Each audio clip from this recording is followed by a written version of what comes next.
মানেন কিংবা না মানেন, কিছু বিষয় মেনে নিতেই হয়। কিছু বিষয়, যুবকদের আওয়াজ লাগবে, কিছু বিষয়। সবচেয়ে প্রিয় মানুষটা সেকেন্ডের ভিতর মারা যাচ্ছে, আন্দোলন করে তো লাভ নাই। কান্না করি আর আহাজারি করি, কিংবা চোখের পানি ফেলিয়ে নদী বানিয়ে দিই, সপ্তাহ 2 সপ্তাহ 1 মাস পর হলো তো মেনে, জোরে বলি মেনে।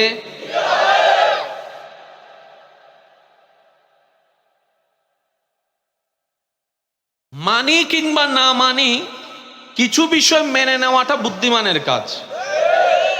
তাহলে আপনার সময়ও বাঁচবে, কষ্ট কম হবে। আমাদের জীবন এমনি অনেক সীমিত। এই রমজান মাসকে একটু দেখেন, চোখের পলকে যেন চলে গেছে। যারা দেশে আছি, প্রবাসে আছি, আল্লাহ তাআলা আমাদের সবার জীবনের অতীতের কবিরা সগীরা গুনাহকে মাফ করে দিন। রব্বুল আলামিন মেহেরবানি করে আমাদের সবার মা বাবার গুনাহ মাফ করে দিন। আমাদের যত আত্মীয় স্বজন এবং এই এলাকায় যত কবরবাসী এই মুহূর্তে কবরের কঠিন আযাবে কষ্ট পাচ্ছে, প্রত্যেকটি বান্দার দোয়ার উসিলায় রব্বুল আলামিন দয়া করে প্রত্যেকটি কবরবাসীকে আযাব থেকে মুক্তি দান করুন। সম্মানিত উপস্থিতি, আপনাদের ভালোবাসার ডাকে সাড়া দিয়ে উপস্থিত হওয়ার চেষ্টা করেছি।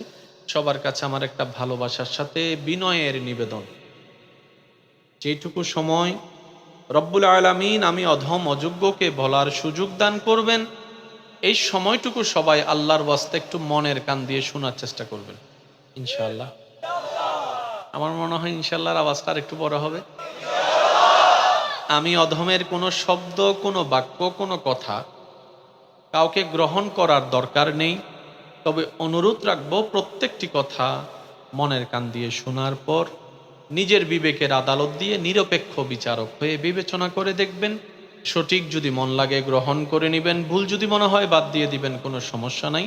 তৃতীয় নম্বর অনুরোধ, আমাকে একটু আওয়াজ দিয়ে সহযোগিতা করতে হবে। যারা যারা করতে রাজি আছি তারা একবার বলি মারহাবা।